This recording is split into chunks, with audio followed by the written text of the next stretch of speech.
Avant de commencer l'épisode, je voudrais vous remercier pour tous les messages d'encouragement et de soutien que vous m'avez envoyés ces derniers jours. Cela me touche beaucoup. Si vous souhaitez continuer à me soutenir, abonnez-vous à mon compte Instagram, eugénie.devregil, Devregil DEVREGI2LE, et abonnez-vous au podcast sur votre plateforme de streaming préférée. Allez, maintenant, place à l'épisode. Bonjour à tous, bienvenue dans Le Bon Bouquin. Je suis Eugénie et aujourd'hui je vais vous parler littérature. Le Bon Bouquin ? C'est le podcast qui vous redonne le goût des livres à travers des chroniques littéraires, des anecdotes sur le monde de la littérature, des conseils pratiques pour réintégrer la lecture dans votre quotidien. Je vous parle des livres qui m'ont captivée, des livres qui ne m'ont pas laissée indifférente et dont je me souviendrai toute ma vie. Je vous pousse les portes de ma bibliothèque, peuplée de classiques et de romans contemporains, de gros pavés ou de petits livres de rien du tout. Vous êtes prêts ? C'est parti. Il peut y avoir quelque chose de merveilleux dans le fait de tourner des pages, de se jeter dans des mondes inconnus et de voyager sans quitter son vieux plumard. Personnellement, j'aime aussi beaucoup les mises en abîme, lire des romans qui se passent dans la ville, dans le pays, dans la région où je me trouve. Quand je pars quelque part, je me renseigne toujours sur les œuvres littéraires emblématiques qui se passent à l'endroit où je vais, pour en remplir ma valise de bouquins. Je parle d'ailleurs de l'art de confectionner nos sélections de livres pour les vacances dans l'épisode 3 du podcast. N'hésitez pas à aller y faire un tour. Mais tout le monde n'est pas fait de la même étoffe. Il y a les goûts et il y a les couleurs, comme on dit. Philippe Delerme parle justement de ces deux fantaisies de lecteur dans La première gorgée de bière, plus précisément dans son petit chapitre intitulé « Lire sur la plage ». Il dit, je cite, qu'on tire de belles satisfactions à jouer sur le contraste. Alors qu'on est en train de lire sur la plage, sur le sable brûlant, et que l'on plonge sous le soleil dans le malheur pluvieux d'Oliver Twist, ou que l'on chevauche à la d'Artagnan dans l'immobilité pesante de Juillet. Mais travailler dans la couleur est bon aussi, souligne-t-il. Étirer à l'infini le désert de l'Ecclésio dans son propre désert, et dans les pages, le sable dispersé prend des secrets de Touareg, des ombres lentes et bleues. Que l'on aime coller ses lectures avec ce que l'on est en train de vivre et peut-être habiter 2 fois plus le moment, ou au contraire se plonger dans une histoire qui n'a rien à voir pour expérimenter l'évasion totale, dans un cas comme dans l'autre, on vit finalement la même chose. On n'est plus tout à fait nous-mêmes, car on lit. Aujourd'hui, je souhaiterais donc vous emmener dans les rues animées, les gratte-ciels imposants et les recoins cachés de la ville qui ne dort jamais. J'ai nommé New York. New York, c'est le fantasme du nouveau monde, du tout est possible. Où se dirigeait le Titanic en 1912 ? Pas ailleurs qu'en direction de New York. C'est la promesse, pas toujours tenue, mais qui reste réaliste quand même, d'un avenir meilleur. C'est le théâtre de rêves réalisés et brisés, le berceau de culture en constante ébullition, un melting pot de langues et de visages. C'est aussi bien sûr la ville de l'anonymat le plus total, où la solitude s'écrit avec un grand S en lettres d'or. Enfin, New York, c'est la ville de la littérature par excellence. Dans cet épisode, je vous embarque dans un voyage littéraire à travers les rues de la Grosse Pomme. Je n'explique pas totalement pourquoi je fais la mention de ce sobriquet qui me dégoûte. Sûrement parce que, quand on parle de New York, la société nous donne l'impression qu'il est inévitable. Bref, accrochez-vous car cet itinéraire littéraire ne manquera pas de vous émerveiller ni de vous inspirer. Ensuite, libre à vous de prendre des billets, ou pas, pour vous y rendre dans la vraie vie. Place à la chronique. Les 3 livres que je vais vous présenter se déroulent tous entre les années 1950 et 1970 à New York. Le premier livre dont je voudrais vous parler aujourd'hui s'intitule Moon Palace. C'est un roman de l'écrivain américain Paul Auster, publié en 1989. C'est l'histoire de Marco Stanley Fogg, un jeune homme en quête d'identité et d'aventure à New York. Ce livre est fait de rencontres et de réflexions. C'est un livre d'ambiance, admirablement écrit. Quand notre Marco Stanley Fogg arrive à New York, nous sommes en 1965. Il a 20 ans, il est orphelin, il n'a pas d'argent, pas de ressources, pas d'amis. En gros, c'est pas la joie. Il s'installe dans une chambre sordide parmi les caisses de livres que son oncle lui a offert et avec pour seule vue l'enseigne du Moon Palace, un restaurant asiatique. Même s'il touchait déjà le fond, il se met à creuser encore. Sa situation s'empire puisqu'il devient SDF et s'installe à Central Park. La chance finit par tourner lorsqu'il est engagé comme aide-soignant par un homme excentrique et plutôt âgé nommé Thomas Effing. Le roman explore les thèmes de l'identité, de la solitude, de la famille, de la recherche de sens et de la relation entre le passé et le présent. L'intrigue est assez complexe avec des rebondissements inattendus, des coïncidences, etc. L'une des caractéristiques marquantes du roman est la façon dont Paul Auster utilise New York comme toile de fond, en explorant ses quartiers variés et ses habitants excentriques, tout en montrant comment la ville peut influencer et transformer la vie de ceux qui y habitent. Moon Palace est un roman introspectif et riche en émotions qui offre une réflexion profonde sur la vie, la famille et la quête de sens. L'atmosphère qui se dégage de ce livre est vraiment dingue, et pour le coup ce bouquin, je l'ai lu à New York, à l'automne, il y a au moins 10 ans, quand Central Park arborait ses feuillages pourpres et mordorés. Souvent, j'étais seule la journée et je retrouvais des amis le soir. Après des heures de marche dans la ville, je m'arrêtais dans des coffee shops pour dévorer mon Moon Palace. Lorsque je repense à ce voyage, je repense à ce livre. Et quand je repense à ce livre, je repense à ce voyage. Les deux dialoguent à merveille. Le deuxième roman dont j'ai envie de vous parler, c'est Just Kids. C'est un livre écrit par l'artiste et musicienne Patti Smith, publié en 2010 chez Gallimard.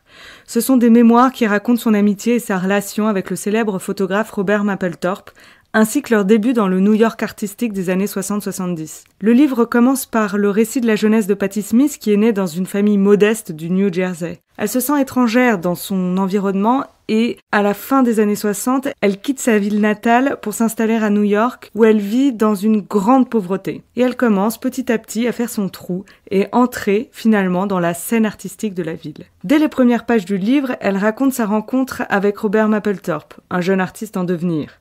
Ils vont tous les deux nouer une relation complètement fusionnelle, d'abord amoureuse, puis amicale, très forte, mais aussi artistique.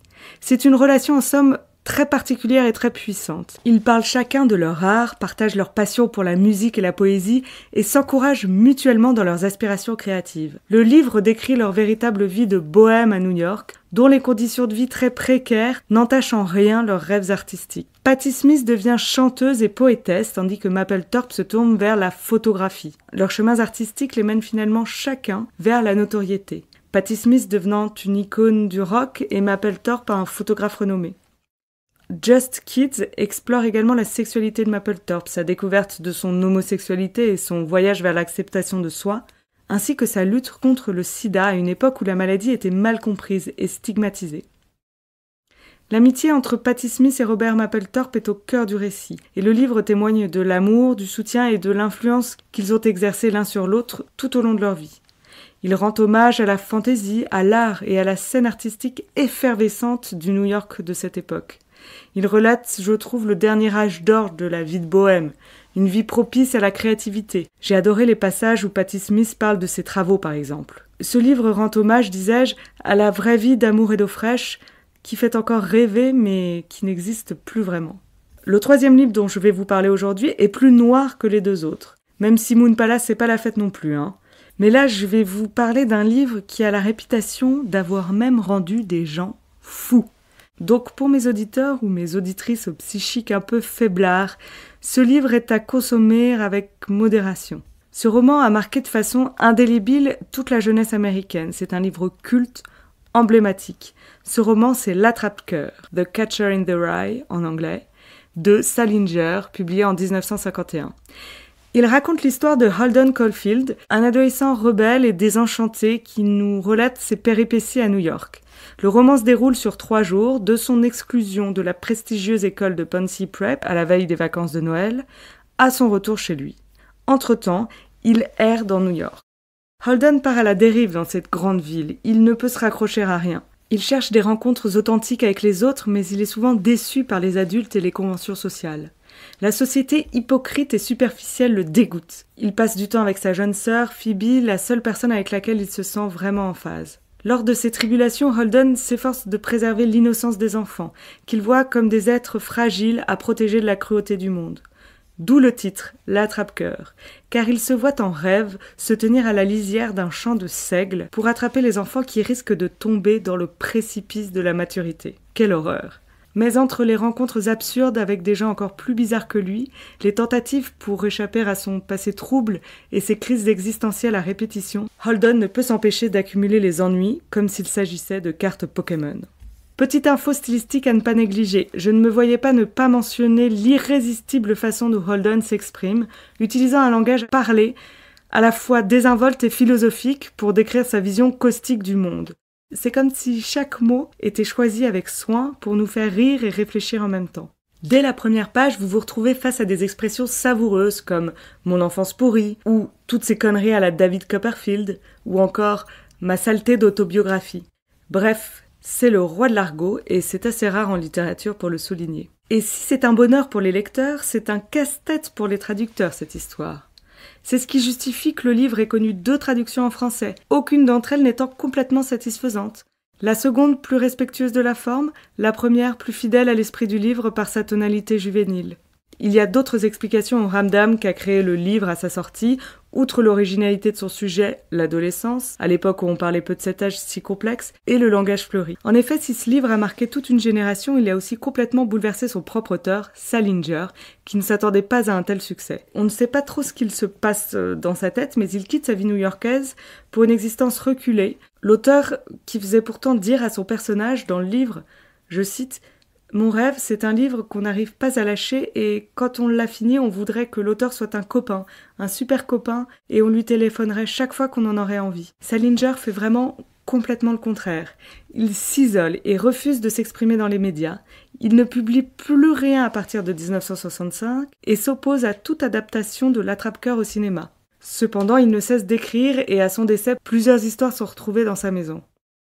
Et bien sûr, il y a aussi le fait qu'il plane une espèce de fantasme autour de ce roman, qui peut avoir un impact puissant sur certains lecteurs. En effet, on dit qu'il peut provoquer des réactions émotionnelles intenses et parfois contradictoires chez ceux qui le lisent. L'attrape-cœur va même être banni de certaines bibliothèques d'établissements scolaires au motif qu'il donnerait un mauvais exemple aux adolescents. L'attrape-cœur pourrait avoir incité Mark David Chapman à tuer John Lennon, John Warnock Hinckley Jr. à tenter d'assassiner le président Ronald Reagan, et Robert John Bardo a tué l'actrice Rebecca Schaeffer. Tous ces hommes agresseurs avaient en commun une chose, c'est d'avoir l'attrape-cœur comme livre de chevet. C'est dingue, vous trouvez pas ? En fin de compte, l'attrape-cœur est une plongée exquise dans l'esprit tourmenté d'un adolescent en révolte contre un monde qu'il trouve faux et hypocrite. C'est une ode à la recherche de sens dans un monde absurde, raconté avec une ironie mordante qui fait mouche à chaque page. C'est un magnifique roman sur l'adolescence, sa richesse et son ambivalence. Ces 3 livres qui se passent à New York sont à lire, je pense, dans une vie. Et New York est aussi à visiter, je pense, une fois dans sa vie. C'est une ville à l'énergie débordante, foudroyante même. Simone de Beauvoir le disait elle-même, il y a quelque chose dans l'air de New York qui rend le sommeil inutile. Lisez ces 3 livres, ici ou ailleurs, vautrez dans votre canapé ou au cœur du réacteur. Mais lisez-les.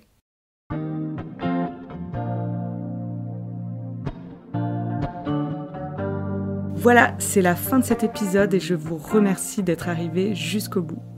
Comme d'habitude, n'hésitez pas à me laisser plein d'étoiles partout sur toutes vos plateformes d'écoute. On se retrouve dans 2 semaines et en attendant, bonne lecture!